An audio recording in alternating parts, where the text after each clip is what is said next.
Bismillahir Rahmanir Rahim. Dear students, Assalamu alaikum and welcome to the course of History of English Literature, New Classics to Date. This is lecture number 22 and the topic of today's lecture is Victorian Age Prose. Dear students, I am your teacher Muhammad Asif Khan, lecturer, Department of English, Kohat University of Science and Technology. I will start my discussion with sketching the outline of today's lecture.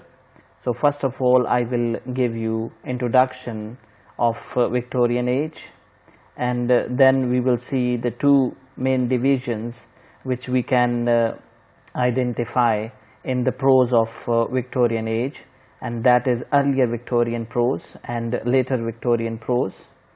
In the discussion of earlier Victorian prose, I will tell you about the great prose writers of earlier Victorian Age prose, and then we will discuss the great prose writers of the later Victorian prose. So starting discussion from the introduction of Victorian Age, we know that Queen Victoria ascended the throne in 1837 and she reigned between 1837 and 1901. This period is a very long period, and we see that Victorian period in literature officially starts from 1832 when Alfred Tennyson published his first well-known book of poems.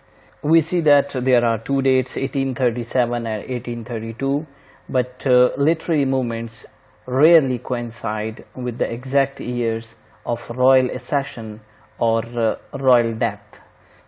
Some of the critics, they start Victorian Age literature from 1837, and the others, they date Victorian Age from 1832. As we see that this reign of Queen Victoria, the period of 64 years, a number of analysts, they divide this long period into two short divisions, and this division is for the sake of convenience, and they named these two divisions as earlier Victorian period and later Victorian period. So dear students, now we will look at some of major elements of earlier Victorian prose. We see that the overall temperament of Victorian Age is very energetic, and this energetic temperament of Victorian Age is visible in the prose of earlier Victorian literature, and this mood sets the creativity and fertility of the prose writers of this period. From this I mean that the creativity and the fertility of the prose writers of this period are totally linked with the energetic temperament of this age. So it is the prose which is very vigorous, but there are some complex ideas which are not easy to understand, and you have to work on these ideas for complete understanding of the concepts. But overall, when we see that what is the mood of this prose, it is basically a liberal prose, and there are no restrictions or limitations bounding this prose. When we further explore the Victorian prose, we see that the prose of this earlier Victorian era is more conscious of vocabulary and imagery. So they are more concerned about these two aspects, vocabulary and imagery, and they pay less attention to the balance and the rhythm. And here we see that the dominant impression that we have about the earlier Victorian prose is that it is energetic and enthusiastic prose. The main concern is about vocabulary and imagery, and less attention is being paid to the balance in the prose style and the rhythm of the whole structure of the prose writings. So dear students, as we see that this Victorian age is very long period, So we have a number of prose writers in this time period, and because of this large number of prose writers, we see that there is great variety of style, and there is absence of any well-defined tradition of prose writing. In this time period, each writer attached importance to his own oddities, and he is not prepared to sacrifice his specialities or peculiarities in defense to received tradition. So they are not following the set tradition, and they are just following or paying more attention to their own style. So in this prose we see that Victorian individualism, or the doing as one likes, that is often been criticized by Matthew Arnold, but we see that this very style echoes in the prose style of Victorian age. So the underground and the underlying essential elements of Victorian prose are unevenness and the seriousness of tone, or the concreteness and particularity. So these are some of the main elements of Victorian prose, and I will tell you that the earlier Victorian prose is very much influenced by the tradition being set by the poets of Romantic age. Romantic prose was not that much well developed at that time, but unfortunately that Romantic age ended within short period of time. But later on we see great influence of romantic ideas, romantic concepts in the prose of earlier Victorian prose. Now we will evaluate some of the great prose writers of this earlier Victorian age, and these great writers include Thomas Carlyle, and he was born in 1795 and he died in 1881. Dear students, Carlyle was one of the dominant figures of Victorian period, and his style is basically a reflection of his personality. As I told you that there is absence of any well-defined tradition of the prose writing, and most of the writers are following their own styles. So in the same way, Carlyle's prose style is the reflection of his own personality, and in his writings we see that he twists the language to suit his needs, and in order to attain his goals, he makes use of strong tricks when he is composing his writings, and these tricks are the use of capital initials and the dropping of conjunctions and pronouns and verbs. And another trick is that he used the old-fashioned conversions of any noun into a verb, and we see there is a free use of foreign words, or the literal English translations of the foreign words. So this is the style being used by Carlyle, and these are some of the techniques which he used to make his writings strange, and we see that his style is very much a reflection of his own personality. The second important personality of earlier Victorian prose is John Ruskin, and he was born in 1819 and he died in 1900. So he is one of the leading English art critic of Victorian period, and he was also an art patron, draughtsman, watercolorist, philosopher, and he is one of the prominent social thinkers and philanthropists of that time period. The prose of Ruskin has rhythm, and it has the melodious quality which makes it almost equal to the poetry. So we see that he tried to lessen the evils of materialism, utilitarianism and competition. That was basically, these are the characteristics of the mentality of that time period. There was the high level of materialism and utilitarianism, and competition was going on everywhere, and Ruskin was trying to lessen that evil, and he is actually against these concepts. So dear students, this is the important personality of early Victorian age prose. Now let's move towards another important person, and he is very much connected to the education system of subcontinent, and his name is Thomas Babington Lord Macaulay. He was born in 1800 and died in 1859. So dear students, he was famous personality of Victorian age.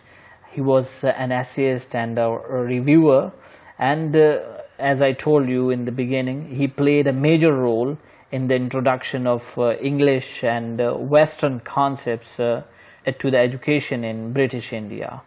So the chief quality, the main quality which makes Macaulay distinct from the other prose writer of Victorian age is that he has variety and brilliance of details in his writings.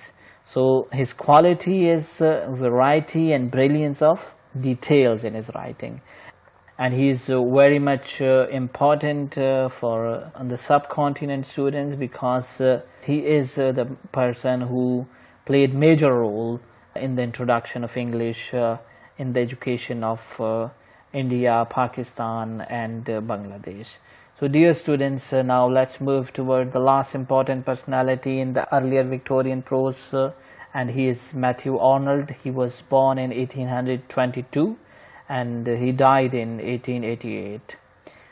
Matthew Arnold, famous Victorian age English poet, prose writer, and the most important thing about Matthew Arnold is that he is cultural critic, and his style is brilliant and polished to high level, and he possesses the virtues of quietness and proportion in his writings, and he holds a high rank in English prose for the grace, for elegance, and for an elaborated and calculated charm. So dear students, this is the important man, Matthew Arnold, and he is not that great poet, but he is famous for his prose writings and the cultural criticism, and his style is brilliant and polished one, and he is famous for the grace in his prose, for elegance and elaborated and calculated charm in his prose. So these are some of the important prose writers of earlier Victorian period: Thomas Carlyle, John Ruskin, Thomas Babington Lord Macaulay, and Matthew Arnold. Now let's move towards the later Victorian prose writers, and in prose of later Victorian period there are two important names. The first one is John Henry Newman. He was born in 1801 and he died in 1890. And the second important personality of later Victorian age prose is Walter Pater, and he was born in 1839 and he died in 1894. Dear students, Newman is the person who tried to revolutionize Victorian thought. And how he revolutionized Victorian thought? He did it by turning it back to Catholicism. And Pater came out with his purely aesthetic doctrine of art for the sake of art. And these patterns which are being given by Newman and Pater, these patterns are directly opposed to the fundamentally moral approach of the prose writers of early period. So the earlier period prose writers were writing for some moral aims and objectives, whereas these writers are totally opposite of the earlier writers, because Newman is writing to turn back toward Catholicism, and Pater is writing for purely aesthetic doctrine, and that doctrine is art for art's sake. Now let's look at these two personalities one by one, starting from Newman. He was a great writer of prose and verse, and he is the most important personality of Oxford movement. Though Oxford movement was started earlier, but with the inclusion of Newman, we see that it became very much prominent, and it took that force after the writings of Newman. So Newman is also the most conspicuous writer of Oxford movement. One of the prominent book that is Apologia, and it is the greatest contribution of Newman to English prose, because in this book we see that he sets forth the reason for his conversion from Puritanism to Catholicism, and this book is the great prose document of the Oxford movement. But when we consider it as a literary piece, it is eminently and emphatically literature. From first to last, Apologia is written in pure, flawless and refined prose. Though it is written to defend the Oxford movement, but actually it is such a pure, flawless and refined prose that it is completely and it is vigorously a piece of literature. So this is Newman and Apologia, and we also evaluated the role of Newman in Oxford movement. Now let's see the prose style of Newman. Chief characteristics of his style are the refinement, which we can also name it as elegance and sophistication in his style. Exactness or severity is another characteristic of his style, and his prose style has strength and sweetness in his words. So these are the characteristics of the Newman's prose style. But one of the special characteristic of Newman's style is that it has a wide range, and we see that he has that capability to express himself in any manner as he please, and he do that most naturally and almost unconsciously. We see in his writing sarcasm, biting irony, glowing passion are side by side, and he can change from one to the other without effort. He is doing that so naturally that it appears that he is doing all these things unconsciously. So his art of prose writing is more natural and perfectly concealed. It does not seem as if he is creating a piece of art. It appears that everything is very natural, and it appears as if he is doing all these things unconsciously. So these are the characteristics of Newman prose style. And now let's move towards the other important personality of later Victorian prose, and he is Walter Pater. Dear students, as I told you earlier that he was born in 1839 and he died in 1894. He was, as Newman was the prominent personality of the Oxford movement, Walter Pater was the leading figure of aesthetic and decadent movement. So we can say that he was the leader of aesthetes and decadence of the later part of 19th century. So Pater was Epicurean, and Epicurean is that person who worships beauty, but his worship of beauty did not attach much importance to the morals and aesthetic side of the beauty, as we see in the writings of the Ruskin. So his Epicureanism is different from that of the Ruskin, where he is paying more attention to the moral and ethical side of the beauty. So he is the pure worshipper of the beauty, because his writing style and his movement and his prose style is very much connected to the art for art's sake. So his greatest work is Marius the Epicurean, and it is basically a novel in which Walter Pater has given most of his philosophy about the art, about the aesthetics, about the decadent movement. So the whole of his philosophy is there in this novel, that is Marius Epicurean, and this novel spiritualizes his search for pleasure. Pater uses aestheticism basically in testing and intensifying the joys to be obtained from the knowledge of the past and the understanding of human soul.